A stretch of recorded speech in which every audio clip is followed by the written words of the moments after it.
Ito ang balita ngayon. Viral ngayon sa mundo ng social media. Ang di umano'y balita, dating news anchor ng ABS-CBN na si Jay Sonsa may bagong pasabog patungkol sa senadora na si Risa Hontiveros dahil Korte Suprema nagdesisyon na.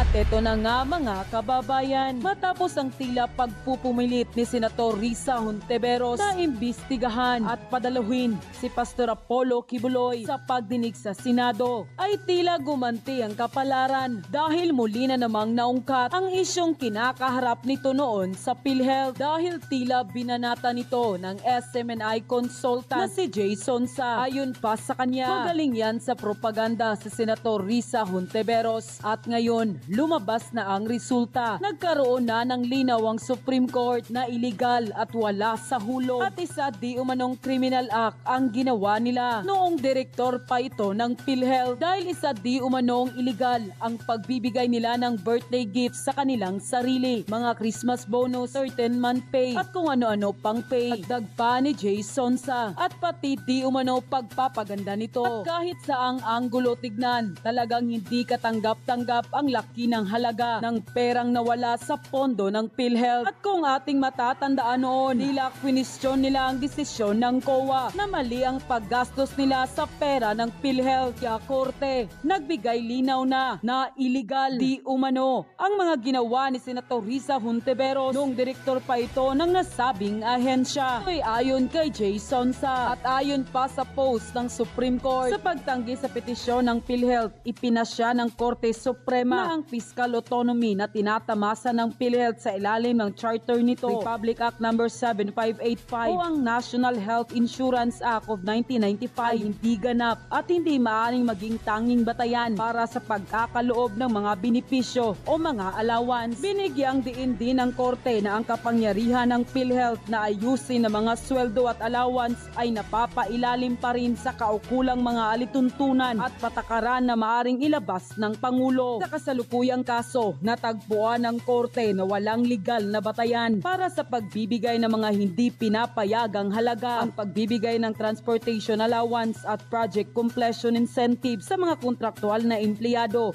ay taliwas sa hayagang probisyon sa mga job order contract na ang tanging kabayaran sa kontraktor ay ang daily rate na napagkasunduan. Tungkol naman sa educational assistance allowance na ibinibigay sa mga regular na empleyado, walang batas o pagpapalabas mula sa Department of Budget and Management na nagpapahintulot sa naturang grant. Nagpasya din ng Korte na alinsunod sa mga alituntunin na inilatag ng 2020 na kaso ng Madira versus Commission on Audit. Ang mga tatanggap ng hindi pinapayagang mga benepisyo ay obligadong ibalik ang mga halaga, hindi alintana kung natanggap nila ang mga ito ng may mabuting loob o hindi. End quote. Nang lumabas nga ang balitang ito, marami sa ating mga kababayan ang tila nanawagan na panagutin ang senadora kung totoong may sala, pagbayarin sa mga kasalanan nito. Kasali na rin ang tila pagpapahiya di umano nito kay Pastor Apollo Kibuloy. At ayon pa sa kanila, dapat ay litisin din si Hontiveros sa anomalyang iyan. Akala mo kung sino siyang malinis kung magsalita sa Senado para siguro matabunan niya ang kanyang anomalya. Kaya siya sobrang pumapapel sa Senado ngayon.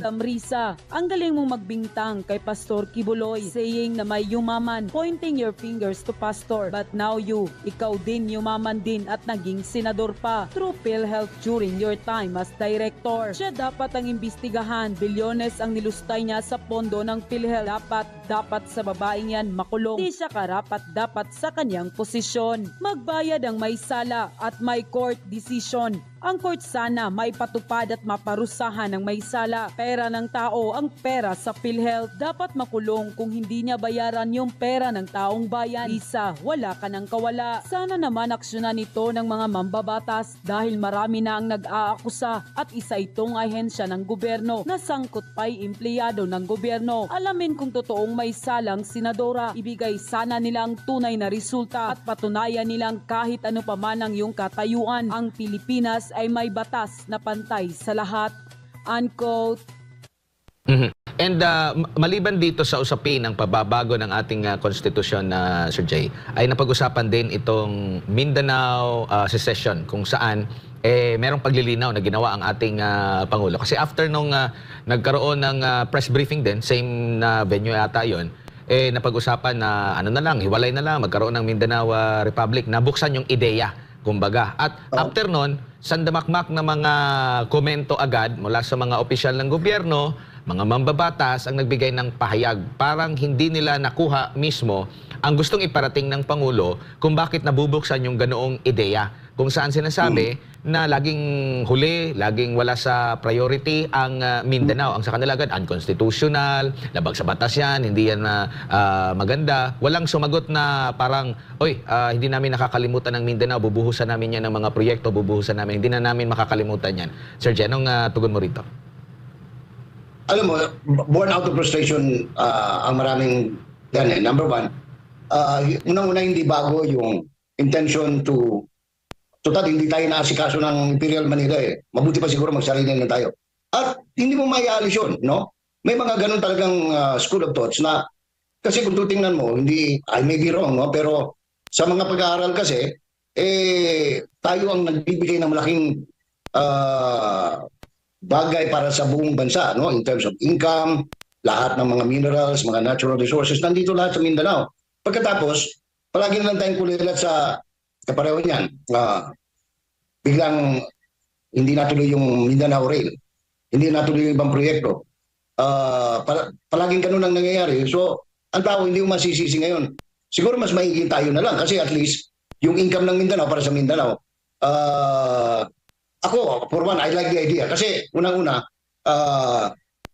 yun na, ang trato kasi parang second-class citizen yung mga tao rito eh, palagi. Ngayon, ang sasabihin, yung mga congressman, natural yung mga congressman, magsasalita yan eh. Lahat yan, naka-anchor lahat yung kanilang pork barrel doon sa anong tawag nito, sa kumpas ng speaker. Natural, you do not expect them to say anong tawag nito. But these are, pagka kinuwenta mo, 53 against several millions, ano ba yung, hindi sila nakikinig doon sa constituent nila, kung gano'n, na sentimento. Pero, having said that, ito yung pagbubukas sana ng pagkaisipan sa mga namumuno sa ating bansa na, hey, asikasuhin nyo kami. Yung pagkain nyo sa amin ang gagaling. Pagka nagka-problema kayo sa African swine dyan sa Luzon, dito kayo kumukuha ng baboy. Nagka-problema kayo ng avian flu, dito kayo kumukuha ng manok sa Mindanao.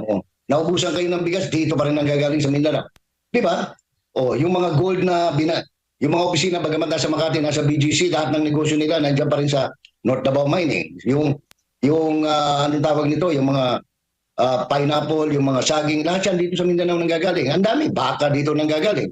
So, hindi mo masisisi na yung mga taga Mindanao, yaman man lang hindi nyo kami naasikaso ng gusto, mabuti pa magsarili kami. Iyon ang sentimento di asukal ng mga taga Mindanao.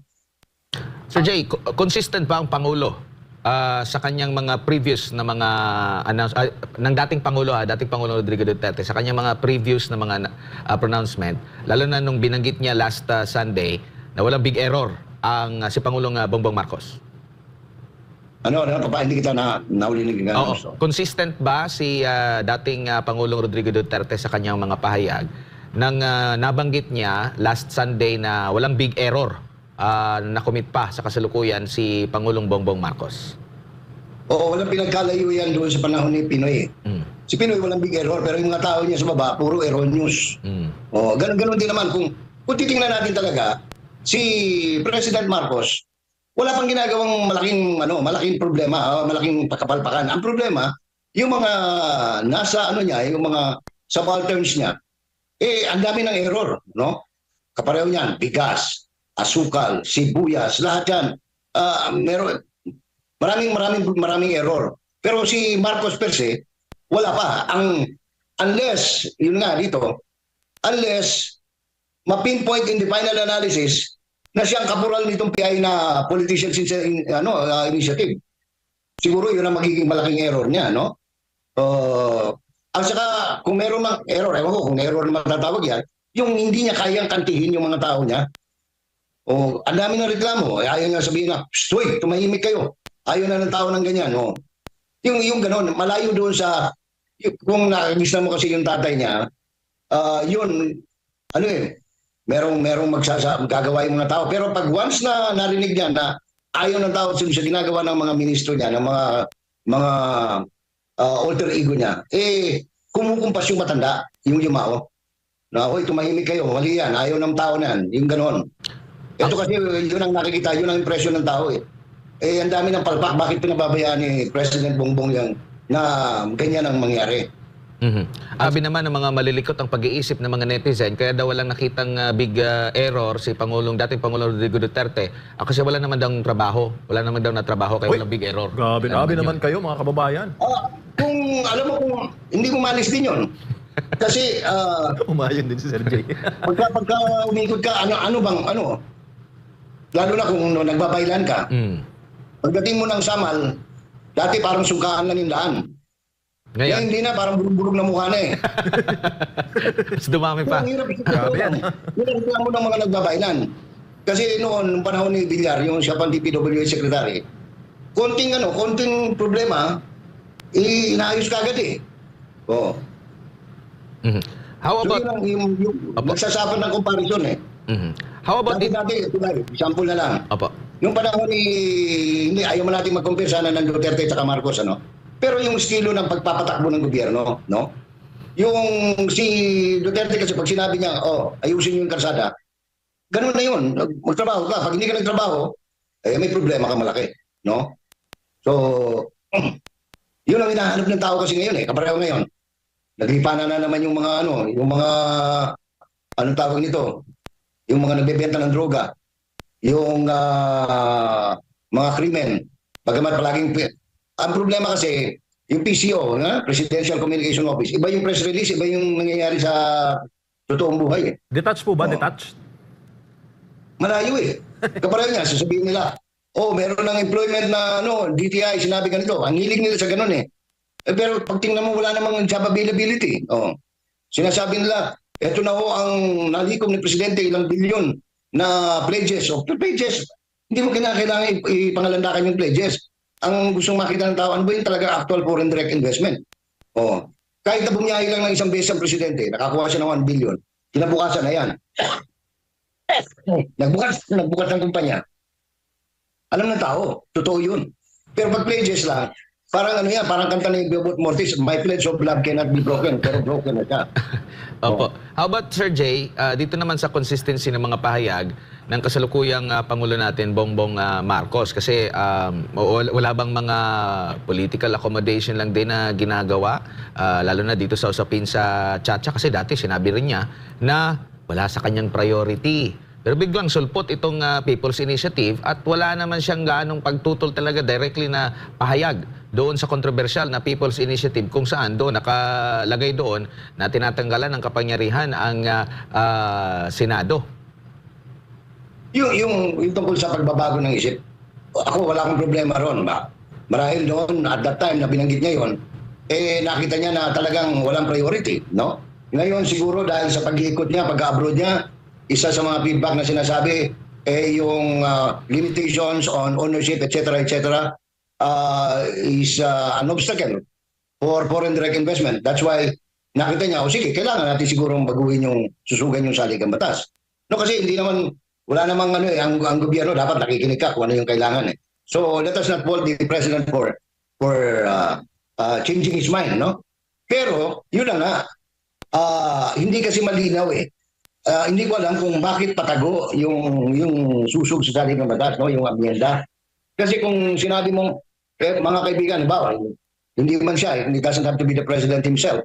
Halimbawa, sinabi niya na, ng gobyerno na, ganito po ang sitwasyon natin ngayon. Ang Argentina o ganitong bansa, willing mga kapital sa Pilipinas, subalit, ito ho ang problema. Kaya ang nakikitang solusyon dito ay susugan natin, baguhin natin yung provision ng sa ating saligang batas. Maintindihan ngayon ng tao.